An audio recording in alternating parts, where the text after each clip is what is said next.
രണ്ടാം നിലയിൽ ബുദ്ധൻ്റെ ജനിമൃതികളുടെ മഹാനിർവാണത്തിൻ്റെ ചരിത്ര കാഴ്ചകൾ കാണാം. പൈശാചിക ശക്തികളെ തോൽപ്പിച്ച ബുദ്ധനെയും കാണാം. യുദ്ധവും സമാധാനവും ബിംബങ്ങളായുള്ള കലാസങ്കേതമാണ് ജാപ്പനീസ് കലയ്ക്കുള്ളത്. ശാന്തി സ്തൂപത്തിലെ ചിത്രമെഴുത്തിലും ഈ കലാസങ്കേതം പ്രകടമാണ്.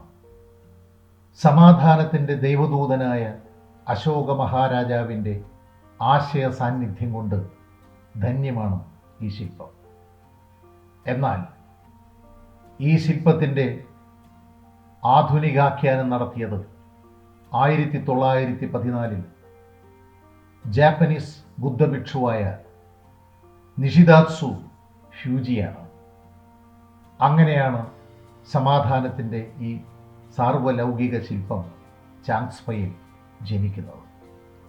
14ാമത് ദലായിലാമ ടെൻസിൻ ജിയോത്സോയുടെ കാലത്ത് ജാപ്പനീസ് ബുദ്ധഭിക്ഷുവായ ജോമിയോ നാഗമുറയും ലഡാക്കി ബുദ്ധഭിക്ഷുവായ കുഷോക്ക് ബക്കുളോയും കൂടി പണി കഴിപ്പിച്ചതാണ് ഈ വിശ്വസ്തൂപം.